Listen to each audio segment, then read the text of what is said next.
Hello, I'm Jonathan Wyner, and welcome to another episode of Are You Listening? Today, I'm going to be talking about loudness. What do we mean when we say loudness?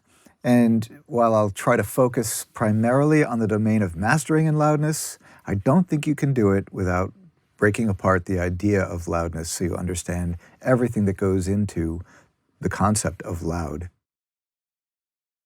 If you ask yourself the question, where does loud happen? Where does loudness occur? The only answer at the end of the day is here and here. So if we talk about how loud should we make records, how come my record doesn't sound loud or sounds louder than, it's all ultimately about perception and how music hits us. I might refer you to some of the other video episodes that I've made in this series about setting up your listening environment, and also to the limiter series that we released as part of season number 1, because some of the conversation or the discussion that I'm going to engage in today will refer to some of the concepts that are present there. For instance, how do you set up your monitoring environment so you understand how the level on your meter will translate as loudness to your listener and in the air for yourself. So if we rewind, if we pull back and think about the concept of loudness, there are a couple of things that we need to be sure to keep in mind. One is the idea that average level is one of the things that contributes to loudness. Another is that the idea of timbre or distribution of energy across the spectrum contributes to loudness. If you make a record that's focused in the upper mid-range, it's going to be louder than a record. By definition, if the levels are the same, it's going to be louder than a record that contains a lot of low-frequency information. All of that is true. There's another notion around loudness, which is the idea of contrast. We understand that something's louder than something else. You know, the nearby truck horn is louder than the one that's at a distance. Typically, the verse is not as loud as the chorus. The chorus is louder than the verse. And when we talk about dynamics and dynamic range or musical dynamics, very often we're talking about contrast. So when the time comes to think about pushing level in a mix or in a master, we have to keep all of this in mind. What's the dynamic contrast between sections? Is there enough contrast? And where is the energy focused? Is it focused in such a way that a record is going to appear to be loud enough to the listener? So now moving into the domain specifically of mastering and thinking about where should the level reside on a meter at the output of my mastering chain. There's a lot of latitude. There's no absolute value that I can point you to. I won't say that if you're making a punk rock record, you probably need to end up with a level of -10 integrated LUFS. But there's a range of values that probably make sense and the range of values are associated with genres. You can intuitively understand that a classical record might have a lower integrated value than a punk rock record, or than an electronica record, or than an acoustic jazz record. All of these kind of fall on a spectrum. And the range of numbers, if I could start with the quietest genres, the sort of most dynamically variable genres, the quietest records might have an integrated value as low as -18 or even -20 integrated LUFS. Electronica sometimes can be ridiculously loud. By that I mean, or appropriately ridiculously loud. So the integrated level for those might be as high as -5 integrated LUFS. That's a huge range of possibilities. And in the context of the genre and the context of the playback, all of them work. All of them are acceptable.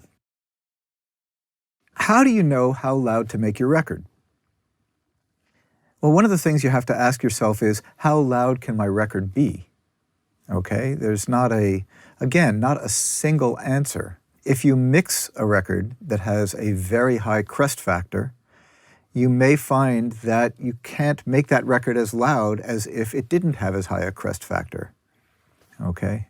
So if you take by extension, if you sort of use that and map that to the idea of musical signals, of stems in a mix, If your drum stem is really hot compared to all of the other stem outputs or bus outputs in your mix, your crest factor is probably going to be higher.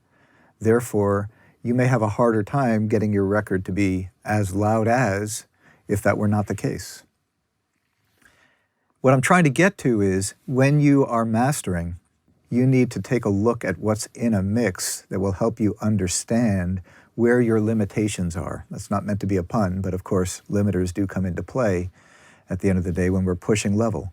And if you have a high crest factor and you push level into a limiter, the limiter is going to push back sooner and it's going to push back harder because your peak levels will be driving it harder than if the drums were sitting back in the mix a little bit. When I'm talking about this, I just want to be as obvious as possible that what I'm saying is loudness in mastering doesn't exist in a vacuum. That the decisions that you make from the very first moment where you start deciding on arrangement and then managing your mix dynamics, all of that will contribute to what happens at the mastering stage. And if you're mixing and mastering your own work, then you have more control over maybe going back and revising some of those decisions before you do your final mastering. If you find that your limiter is working too hard, maybe it's an opportunity to go back to the mix stage and pull down your drum stem a little bit, or pull out a little low end from your drum kit, or whatever it is that's going to relieve the crest factor and therefore, or make the crest factor slightly lower, and therefore make the limiter work a little less hard. Over the course of the last 20 years or so, the phrase loudness wars has become very much in vogue, very much part of the conversation about records. And I think for good reasons. We have limiters that allow us to push level in a way that we never could before. But I want to point something out. I've been hearing about loudness and the loudness wars in some way, shape, or form since I started making records long before we had digital limiters. I'm not going to give you a year. Vanity prevents me.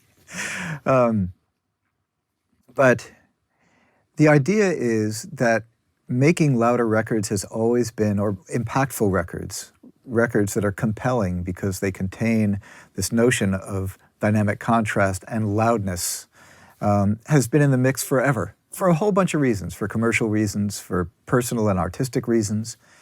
And so, given that that's been the case, I think we have to dig a little deeper into the craft of music production and think a little harder about what contributes to the experience of loudness than simply referring to the level into a limiter or a multiband compressor or whatever it is that we all now commonly associate with this conversation about loudness. So when you start to master a track or you're thinking about loudness, you can use meters to help you understand whether or not you're in the ballpark of the level and therefore the loudness to the listener that you want to be.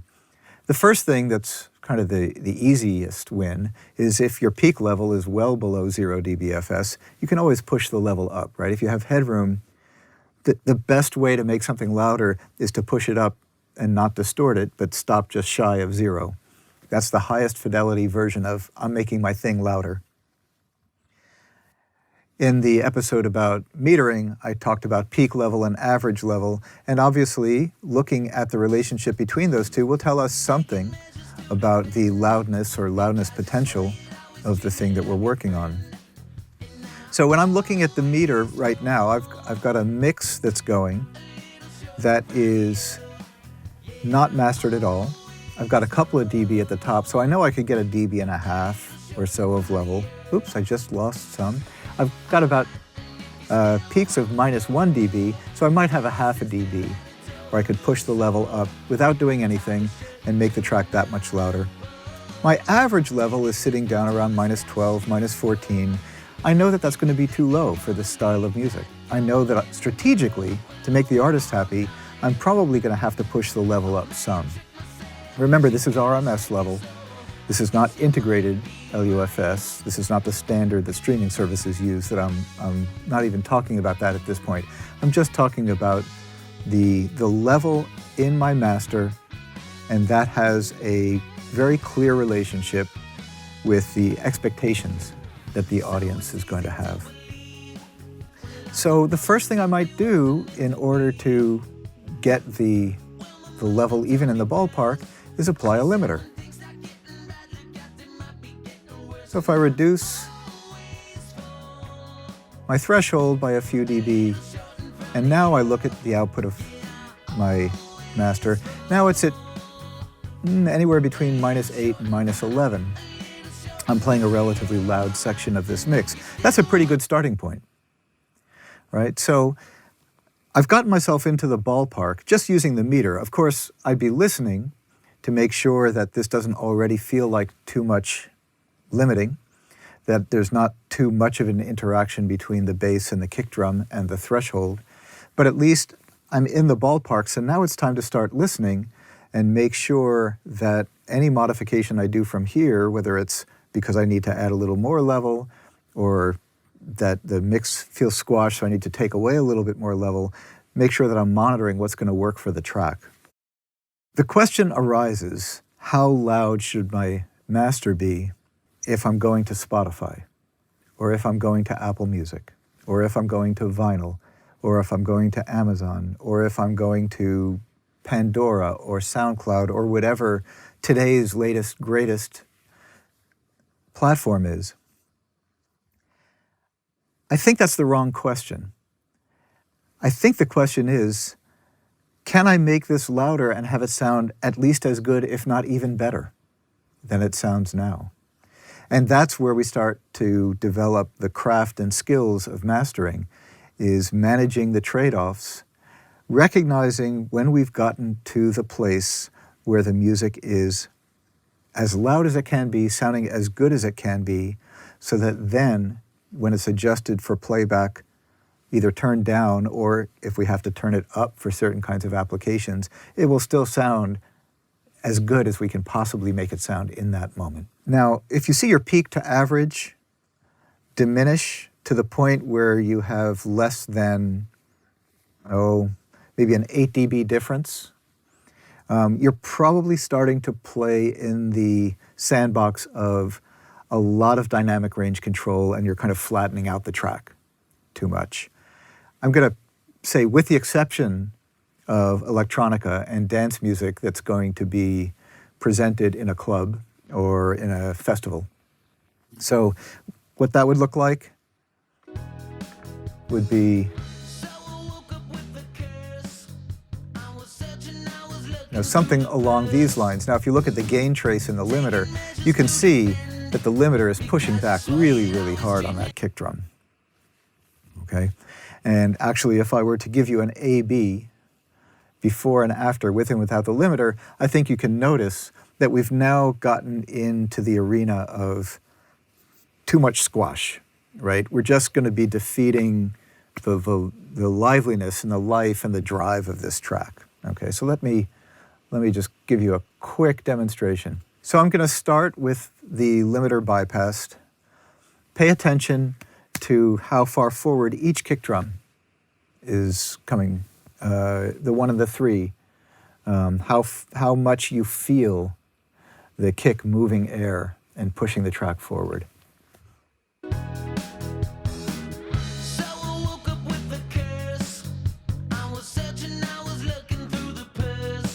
And now I'm going to turn the limiter on, and you will hear that the sense of drive, the sense of rhythm of this track is obviously diminished.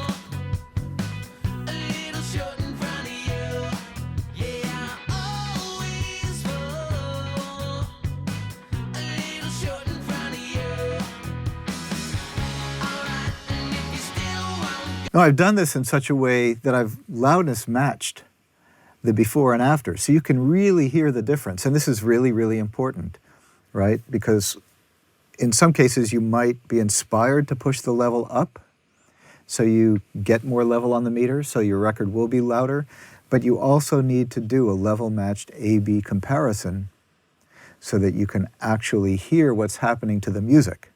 You don't only want your record to be loud, you want your record to be good and loud, or as good as you can make it and loud.